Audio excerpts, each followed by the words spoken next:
네, 지난 시간 이어서 수출입 통관 활용 방안, 그 다음에 FTA 특혜 적용 요건에 대해서 계속 살펴보겠습니다.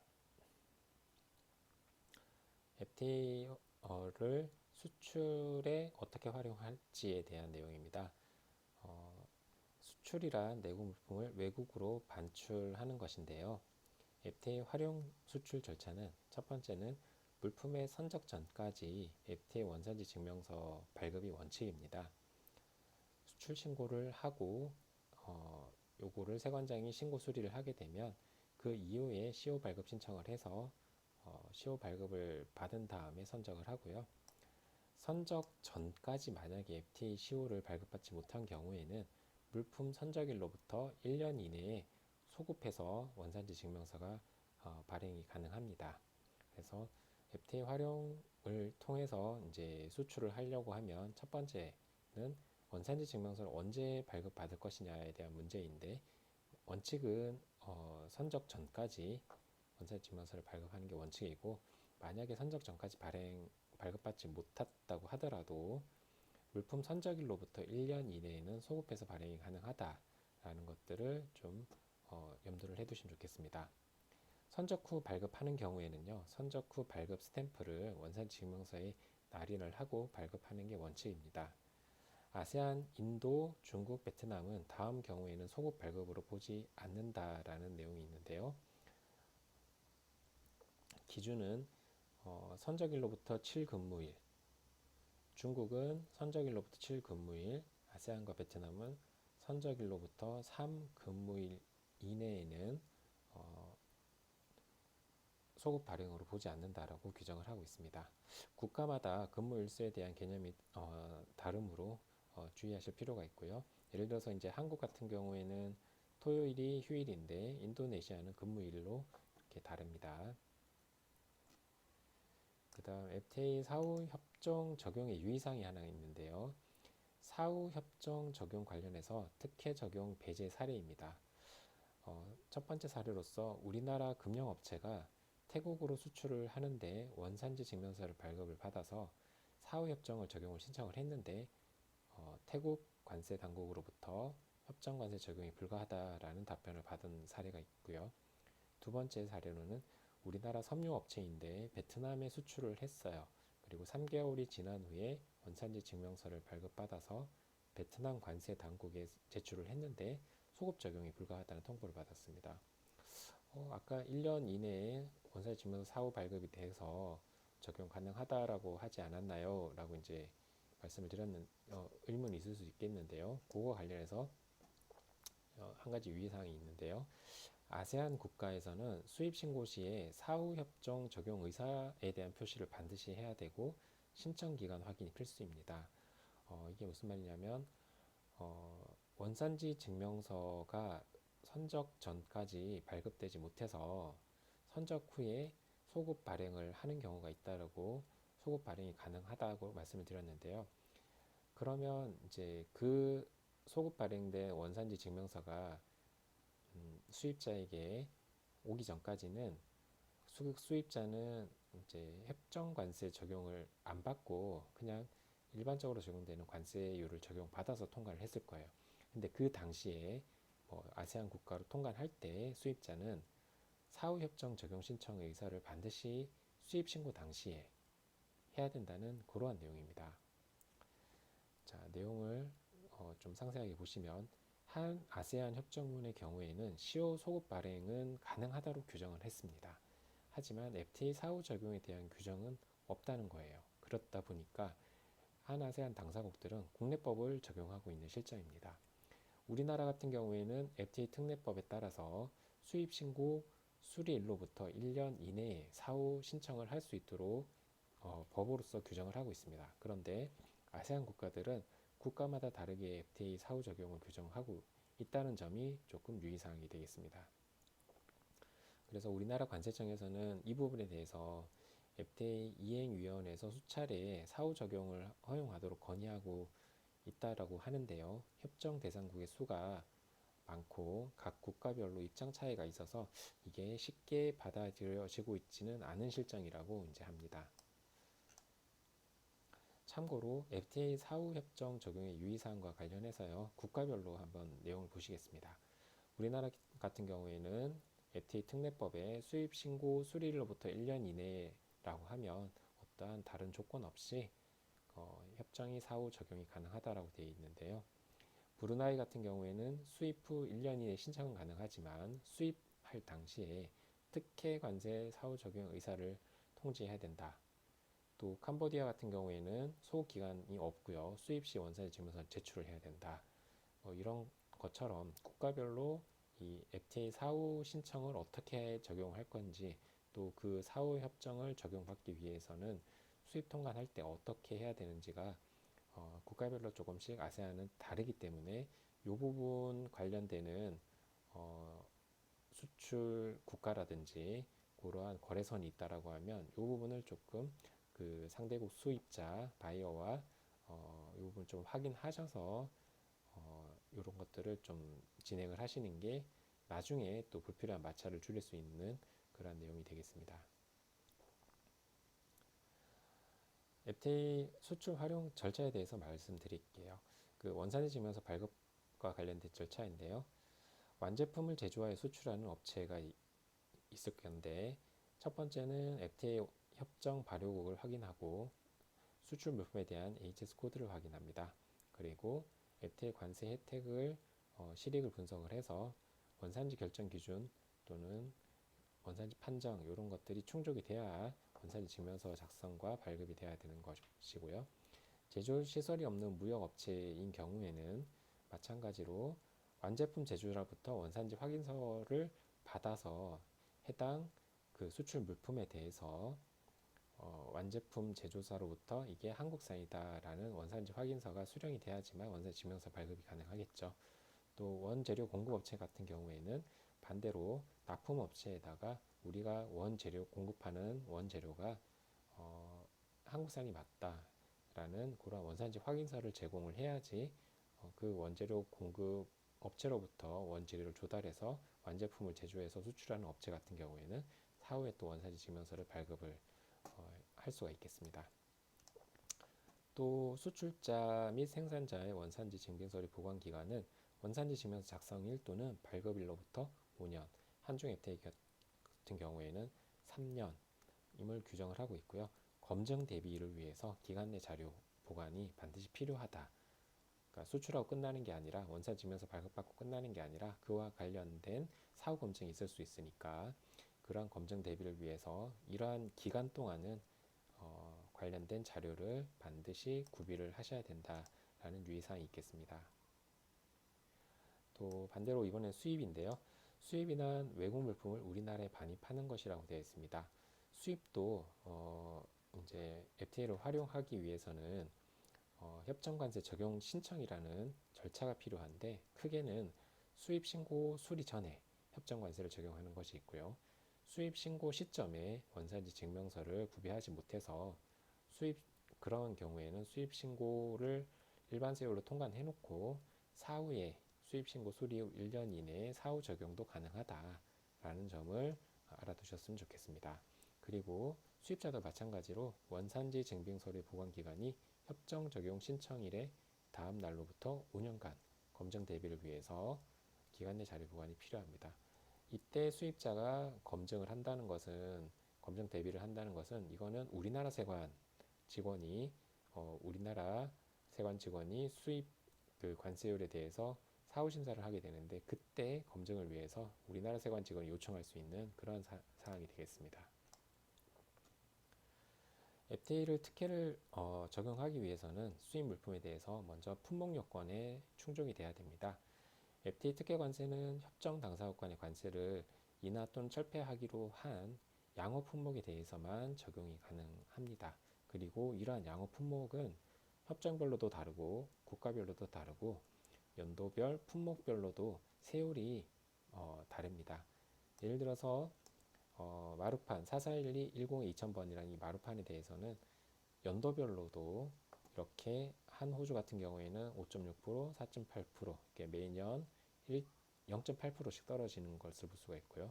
중국 같은 경우에는 0.3%씩 떨어지고 있습니다. 그리고 베트남이나 한인도 같은 경우에는 이제 한인도는 미 양어고요. 한 베트남은 뭐 새우 그 연도별 관계없이 세율이 8%를 일정하니까 이러한 동일한 품목이라도 FTA별로 연도별로도 이렇게 세율 차이가 있다라는 것들을 조금 알아두시고 이러한 이제 세율 차이를 고려하셔서 원가 반영이나 이런 것들을 하시는 게 좋겠습니다. 이러한 FTA 특례 적용 요건을 확인하기 위해서는 원산지 결정 기준에 대해서 관세청 FTA 포털 시스템을 통해서 쉽게 확인할 수가 있겠습니다.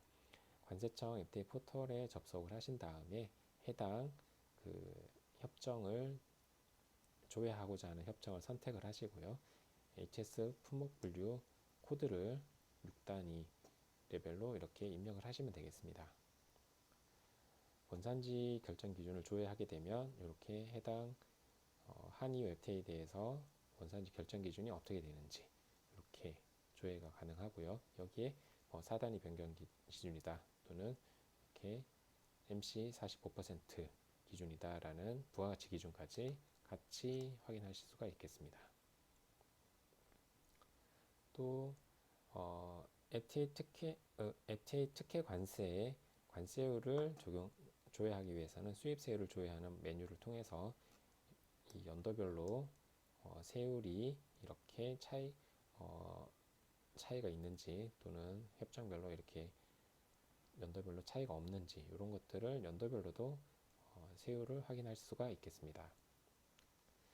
다음으로 수입 물품에 대해서 원산지 FTA를 받기 위해서는 원산지 상품이어야 되고요. 원산지 상품이라고 하는 것은 당사국 영역에서 생산된다거나 또는 협정에서 정한 원산지 결정 기준을 충족한 상품을 말합니다.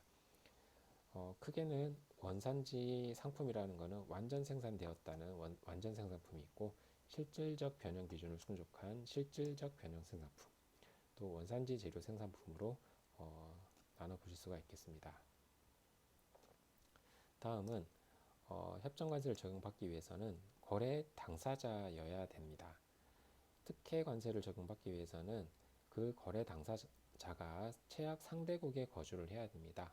거래 당사자라는 것은 상대국 영역에 소재하면서 상품을 생산, 수출, 수입하는 자로서 원산지 증명서의 발급 및 발급 신청의 주체가 되고요.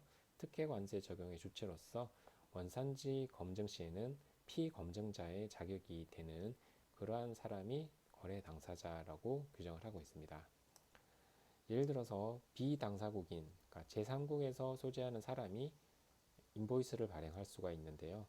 중개무역으로 인해서 3국에 소재한 비당사국에 소재한 그 제3자로부터 송금장이 발행되더라도 FTA 거래 당사자인 수출자가 원산지 증명서를 발급할 경우에는 FTA 특혜 관세 적용이 가능합니다. 자, 이러한 사항들은 협정별로 그 제3국 송장 발급 정보를 기재하냐 안 하냐 그런 것들에 대해서 협정별로 조금 차이가 있기 때문에 이런 것들은 협정별로 좀 확인하실 필요가 있고요. 다음은 또 수입물품에 대해서 원산지 특혜 관세를 받기 위해서는 이 원산지 증명이라는 요건이 충족되어야 됩니다. FTA 특혜를 받기 위해서는 원산지 상품임을 원산지 증빙 서류를 통해서 입증을 해야 되는데 우리가 앞서 살펴봤지만 원산지 증명 서류는 기관 발급 방식이 있고 자율 발급 방식이 있다라고 말씀드렸습니다. 그래서 주요 협정으로 기관 발급은 아세안, 인도, 중국이 있고 자율 발급은 EU, 미국, 영국 등이 있는데 자율 발급에서 주의하셔야 될 사항이 좀 있습니다. 왜냐하면 기관 발급은 아무래도 세관 당국이나 이런 쪽에서 원산지 증명서에 대한 공신력이 있고 또 기관에서 발급하기 때문에 사후에 책임 소재나 이런 것도 조금은 자유로운데 자율 발급 같은 경우에는 제일 가장 큰 문제가 자율적으로 아무래도 발급하다 보니까 원산지 증명 서류 자체가 허위 증명의 가능성이 있고 자 이러한 위험성이 있기 때문에 그렇다고 하면 상대국의 수입 세관 당국은 이 자율 발급된 원산지 증명서의 어떤 내용이나 이런 것들에 대해서 검증을 실시를 하게 될 가능성이 높게 됩니다. 아무래도 기관 발급보다는요. 그러다 보니까 우리가 수입자의 입장이라고 하면 이러한 자율 발급된 원산지 증명서를 가지고 수입하는 입장이라고 하면 상대국의 수출자로부터 철저하게 이 자율 발급에 대한 내용을 좀 확인하실 필요가 있다. 왜냐하면 결국에는 자율 발급된 원산지 증명서를 아무리 내가 수입 통관할 때 믿고 썼다라고 하더라도 만약에 세관 당국의 검증을 통해서 그 자율 발급된 원산지 증명서가 내용이 잘못됐다거나 원산지 상품이 아니다라고 하면 그거에 대한 세금의 부담은 또 그런 책임은 또 내가 져야 되기 때문에 그런 그런 자율 발급된 원산지 증명서를 이용하는 수입자 입장이라면 이러한 이제 리스크를 좀 사전에 대비하실 필요가 있다. 마찬가지로 우리가 또 이러한 자율 발급한 수출자라고 하면 또 상대국 세관으로부터 이제 간접 검증이라든지 이런 어, 그러한 절차상의 그러한 내용들이 더 빈번하게 이루어질 수 있기 때문에 충분하게 우리가 증빙한 내용에 대해서 증빙 자료들을 소명 자료들을 사전에 철저하게 준비를 하셔야 된다라는 그러한 이제 내용들이 유념을 하실 필요가 있겠습니다. 다음은 수입 물품에 대해서는 이제 FTA 적용을 받기 위해서 운송 요건을 충족을 해야 되는데요. 직접 운송 원칙이라고 많이 이제 들어보셨을 건데요. FTA 특혜 적용을 받기 위해서는 해당 물품이 수출 당사국에서 출발해서 중간에 제상국인 다른 나라를 치지 않고 바로 수입 당사국으로 운송돼야 됩니다. 다만 이렇게 경유, 그러니까 운송상의 이유로 뭐 어떤 특정 국가에는 바다가 없다거나 공항이 없어서 다른 바다나 공항이 있는 운송수단이 있는 이용할 수 있는 그런 쪽으로 이동을 한 다음에 해야 되는데 그런 경우는 예외적으로 비당사국을 거쳤을 때 그 나라에서 환적 등 운송에 필요한 작업 위에 다른 작업은 없었다라는 어떤 일정 증빙이나 근거 서류를 요청하게 됩니다.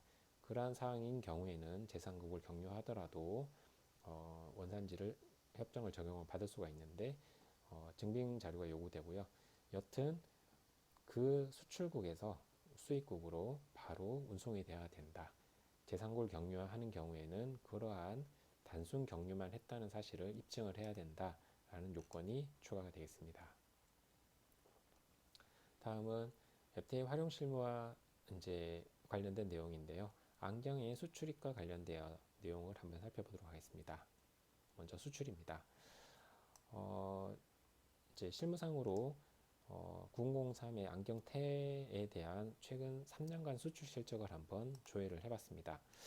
저희가 이제 2019년, 20년, 21년 이렇게 국가 통계를 보니까 9003호의 안경테를 가장 많이 수출하는 금액 기준으로 했던 국가는 2019년 같은 경우는 일본, 2020년도 일본, 2021년도도 일본으로 확인이 되었습니다. 일본으로 안경테를 가장 많이 수출을 하고 있네요. 두 번째는 미국, 세 번째는 중국, 거의 순서가 연도별로 거의 변함이 없는 것 같은데요. 이렇게 이제 보시는 것처럼 이제 특정 우리가 수출을 하고자 하는 물품에 대해서 연도별로 국가별로 이렇게 통계가 어떻게 되는지를 개략적으로 한번 확인해 볼 수가 있고요.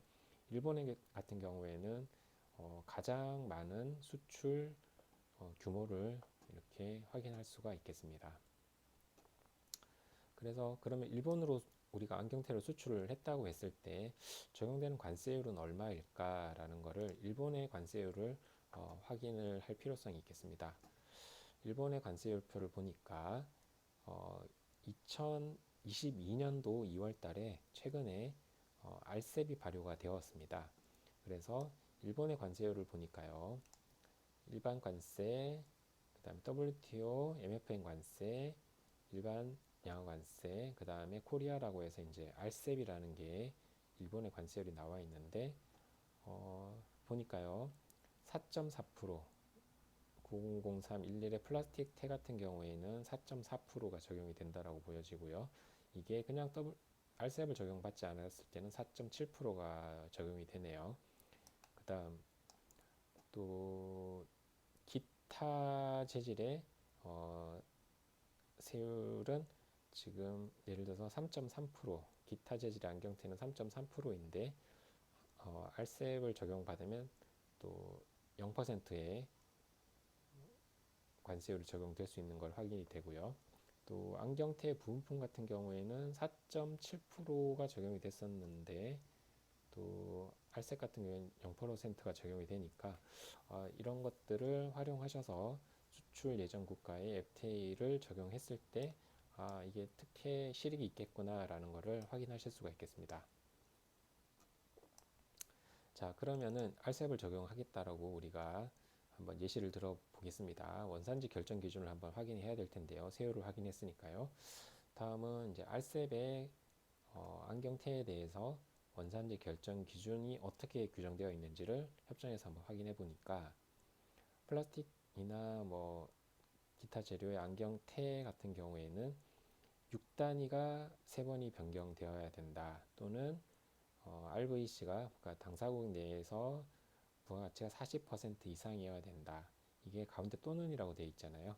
또는이라고 되어 있으면 이렇게 6단위 3번 변경 기준이 충족되거나 또는 부가가치가 40% 발생되거나 둘 중에 어떤 거라도 충족이 되면 원산지로서 인정을 받을 수가 있는 선택 기준이 되겠습니다.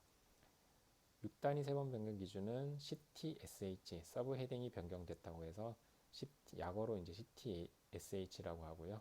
그 다음에 이 부가가치는 RVC, 줄여서 부가가치는 RVC라고 하는데 40%가 넘으면 되겠죠. 이렇게 이제 해당 물품에 대해서 안경테에 대해서 원산지 결정 기준을 한번 확인해 봤고요.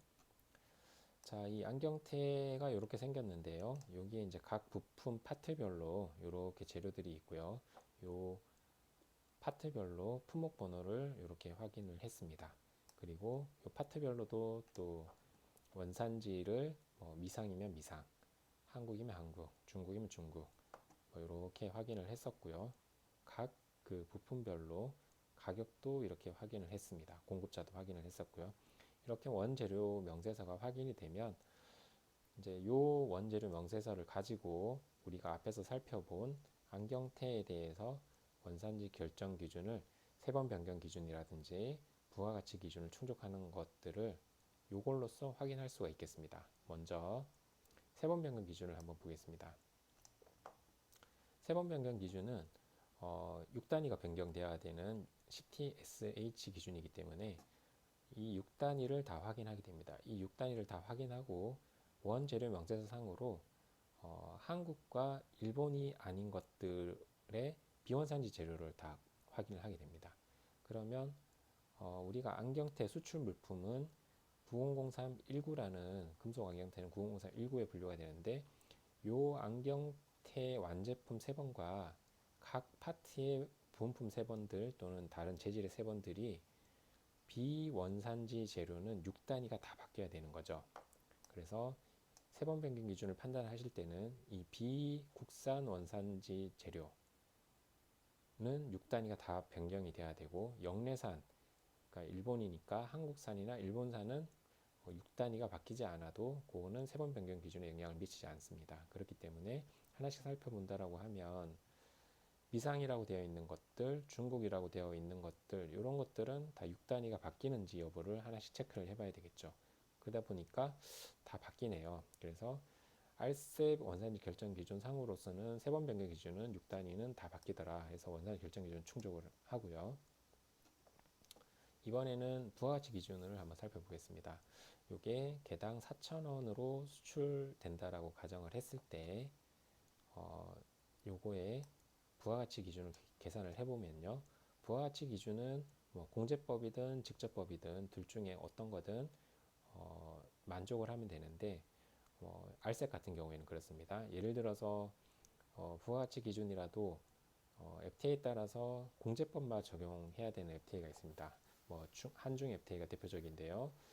그러한 게 아니고 일반적인 부가가치 기준은 RCEP 같은 경우에도 공제법이나 직접법을 적용을 할 수가 있는데 그렇게 한번 계산을 해보니까 33.75%가 나왔습니다. 그러면은 우리가 기준은 40%가 넘어야 되는데 이게 33.75%밖에 안 나오니까 RCEP상의 RVC 기준은 불충족한다라는 사실을 이제 확인할 수가 있었습니다. 이 원재료의 멍세소와 이 가격 자료를 보고요. 자, 그러면 참고로 이제 부가가치 기준 계산 방법에 대해서 간략히 한번 설명을 드려볼게요. 공제법, 간접법, 빌드다운, BD, 그다음 요거와 반대되는 개념으로 직접법, 빌드업, BU라고 하는데요. 이게 RVC를 계산하는 방법입니다. 같은 표현이고요. 이렇게 공제법, 간접법, BD 이런 것들 같은 표현이고 직접법, 빌드업, BU 이 같은 포함인데 공식에서 이제 RVC를 계산하는 방법은 분모는 FOB 가격, 그 다음에 공제법에서의 분자는 FOB 가격에서 비원산지 재료 가치를 뺀 것에다가 100%를 곱하면 되고요. 그 다음 직접법 같은 경우에는 본선 인도 FOB 가격에다가 원산지 재료 가치, 노무비, 경비, 이윤, 기타 비용 등을 포함한 이러한 것들이 직접법에 대한 방법이 되겠습니다. 공제법은 요게 비교적 계산 방법이 간단하고 소명자료 준비도 간편한 편이고요. 직접법은 상대적으로 공제법에 비해서 계산 방법이 복잡하므로 소명자료 준비도 어려운 편이다라는 특성이 있습니다. 일반적인 경우이고요.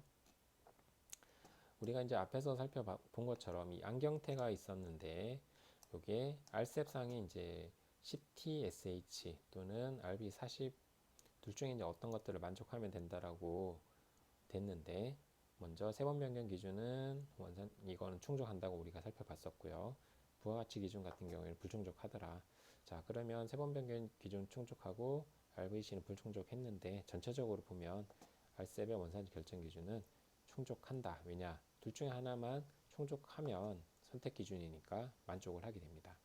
만약에 이 원산지 결정 기준 자체가 선택 기준이 아니라 조합 기준이라고 해서 세번 변경 기준도 만족해야 되고 and RVC 40도 만족해야 된다라고 하면 결과적으로 이거는 충족하지 못하겠지만 다행히 이 물품에 대해서 RCEP상에서는 선택 기준으로 6단위가 바뀌거나 RVC 40이 넘으면 둘 중에 하나라도 만족하며 원산지로서 인정해 줄게 라고 했으니까 이때는 부가가치 기준을 만족하지 못하지만 세번 변경 기준을 충족했기 때문에 전체적으로는 이 물품에 대해서는 아까 그 원산지 재료 명세서에 나와 있는 원재료를 사용했다라고 하면 RCEP상의 원산지 결정 기준은 충족했다라고 판단하실 수가 있겠습니다.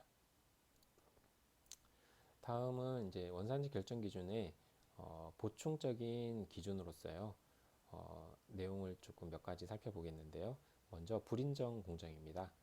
RCEP상에서는 최소 공정 또는 가공, 불인정 공정에 대해서 협정 3-6조에서 예시하고 있습니다. 분류, 연마, 절단, 쪼개기, 분쇄, 구부리기 등의 이러한 단순한 가공을 거친 경우에는 불인정하겠다는 겁니다. 원산지 결정 기준을 불인정하겠다. 여기서 그러면 단순한의 의미란 어떤 것이냐? 이게 협정에서 대부분 비슷한 컨셉을 갖고 있는데 여기서 단순한 가공이라는 것은 특별한 기술이나 어떠한 특별한 그러한 행동, 그러니까 기술, 그러한 공정을 하기 위해서 설치된 기계 장비, 특수한 장비 등이 필요로 하지 않은 그냥 말 그대로 단순한 활동, 가공 이런 것들은 원산지 인정하지 않는다. 그 예시로서 단순 페인팅이라든지 광택, 또 상품의 포장하에 마크한다든지 라벨링하다든지 로고 부착. 그러니까 예를 들어서 우리가 중국산 안경테를 가져와서 색깔을 단순히 입힌다든지 광택을 한다든지 라벨링을 한다든지 마킹을 한다고 해서 이게 일본으로 수출될 때 한국산으로 인정되냐 인정 안 해주겠다는 거죠. 그러한 내용이고요. 그 다음 미소 기준은 최소 허용 기준입니다. 아까 우리가 앞에서 살펴봤던 것 중에 세번 변경 기준이 있었는데요.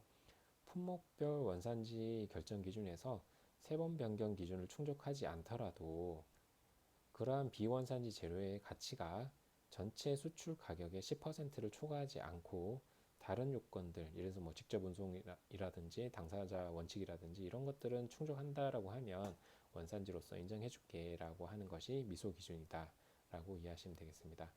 그러니까 세번 변경 기준은 원칙상으로는 영내산 원재료가 아닌 비원산지 재료는 모두 다 그 세 번을 변경이 돼야 되는데 일부 품목, 그러니까 일부 비원산지 재료가 세 번이 변경되지 않다고 하더라도 그럼 그걸로서 세 번 변경 기준을 충족을 못하지만 예외적으로서 전체 가격 중에서 그 비원산지 재료의 가치가 세 번이 변경되지 않는 그 비원산지 재료의 가치가 10%를 초과하지 않는다라고 하면 그래도 원산지 재료로서 그러니까 원산지 결정 기준을 충족하는 것으로 봐준다라는 그러한 기준 자체가 이 최소 허용 기준이 되겠습니다. 다음은 원산지 증명서 발급과 관련된 내용에 대해서 말씀드리겠습니다. 앞에서 살펴본 것처럼 기관 발급과 자율 발급이 있었다라고 말씀을 드렸고요. 대상 협정에 대해서는 이렇게 한싱, 한아세안, 한인도, 한베트남, 중국, 호주 같은 경우는 기관 발급이고요. 칠레나 에프타, EU, 페루, 터키, 호주, 캐나다, 뉴질랜드, 콜롬비아, 중미, 한영에 대해서는 자율 발급 제도를 취하고 있습니다. FTA 원산 증명서의 발급 절차인데요. 우리나라 수출할 물품에 대해서 기관 발급은 세관에서 발급받는 방법이 있고 상공회의소에서 발급받는 방법이 있습니다.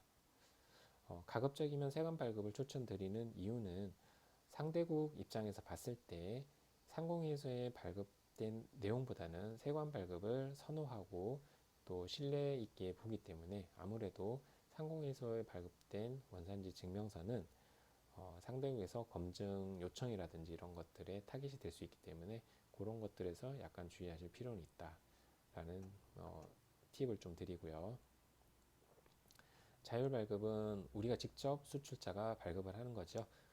자율 발급 위해서는 원산지 증명서 그 발급자의 서명 카드를 비치해야 되고요. 서명권자 지정, 증명서 발급, 증명서 대장 이러한 내용들을 관리하셔야 된다라는 내용을 알고 계셔야 될 것 같습니다.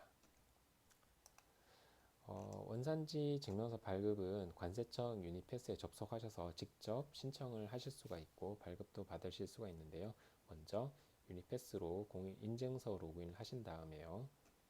원산지 증명 신청이라는 이러한 메뉴를 통해서 이러한 내용들을 기입을 하게 됩니다. 공통사항과 물품 내역. 그래서 수출 신고한 내역들을 불러오기를 하실 수가 있고요. 거기에서 해당되는 FTA 협정을 적용을 해서 이제 증빙 서류를 첨부를 하셔서 원산지 증명서를 신청하시게 되면 세관 공무원이 해당 원산지 증명서의 원재료 명세서라든지 해당 원산지 그 결정 기준 충족 여부 등을 심사를 해서 이렇게 승인을 해주게 되면 이 화면에서 원산지 증명서 그 신청과 발급이 이루어지는 프로세스로 진행이 되게 됩니다. 자, FTA 원산지 증명서 발급 시에 구비해야 되는 서류에 대해서 말씀드리겠습니다. 기본적으로 상업 서류, 인보이스와 패킹 리스트, 선화증권 등 운송 서류, 이런 상업 서류가 필요하고요. 또 해당 물품에 대해서 세관에 수출 신고를 한 이후에 발급을 하는 거기 때문에 수출 신고 필증이 필요합니다. 다음, 생산자와 수출자가 다른 경우에는 원산지 확인서의 구비가 필요하고요. 그 다음 BOM이라든지 제조 명세서, 생산 공장 명세서, 원산지 소명서 등의 증빙 자료가 필요한 경우도 있겠습니다. 또 영내산 원재료 입증 서류, 원산지 확인서라든지 RCEP 원산지 증명서 등이 필요하고요. 구매 원가를 우리가 부가가치 계산할 때 필요하기 때문에 거래명세서나 세금계산서, 수입신고 필증 등을 통해서 이러한 원가에 대한 입증 서류도 필요하게 되겠습니다. 참고로 원산지 결정 기준에 따라서 구비 서류는 세 번 변경 기준이라고 하면 이런 원가에 대한 서류는 필요 없을 것이고요. 원산지 결정 기준과 품목에 따라 좀 상이할 수 있음을 양지하셨으면 좋겠습니다. 그런 과정을 통해서 원산지 증명서가 발급이 되게 되겠죠. 요거 이제 화면에 보시는 거는 RCEP 원산지 증명서의 서식인데요. RCEP도 이렇게 기관 발급 서식으로 규정을 하고 있기 때문에 우리나라 수출 물품에 대해서 요 원산지 증명서를 발급을 받아서 상대국 수입자에게, 바이어에게 송부를 하시게 되면 됩니다. 자, 이거는 이제 협정별로 원산지 증명서 발급 방식을 참고적으로 비교한 것이니까요. 이건 또 FTA 포탈 관세 그 FTA 포탈 시스템에서도 쉽게 확인이 가능하시니까 생략하도록 하겠습니다. 다음은 FTA 활용 실무에 대한 이제 원산지 확인서와 증명서에 대한 내용인데요. 우리가 수출자가 상대국 수입자에게 발급해 주는 것이 원산지 증명서라고 하면요. 이 원산지 증명서는 내가 직접 발급하면 자율 발급, 또 세관을 통해서 하면 기관 발급이 되는 것이고요. 또 이 수출자 C가 원산지 증명서를 세관에 발급 요청하거나 또는 직접 발급을 할 때 그 근거 서류가 되는 것이 원산지 확인서인데요. 원자재 공급사 A는 그 수출물품 제조사 B에게 원자재에 대한 원산지 확인서를 발급을 통해서 원자재 원산지를 확인시켜 주게 되고요. 수출품 제조사는 그 자신이 또 수출자에게 수출 물품을 제조해서 납품을 하기 때문에 자신이 제조한 그 수출 물품에 대해서 원산지를 확인시켜 주는 서류로서 원산지 확인서가 필요하게 됩니다. 원산지 확인서에 대한 서식은 이렇게 시행규칙 별지 서식으로서 규정을 하고 있고요. 원산지 소명서도 마찬가지로 이렇게 시행규칙 별지 서식으로 규정을 하고 있습니다. FTA 사후협정 적용 유의사항 아까 살펴봤는데요.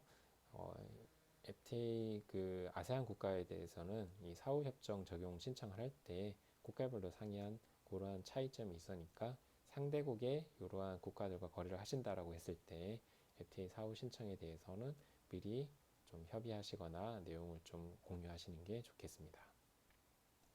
예, 잠시 쉬는 시간 좀 갖도록 하겠습니다.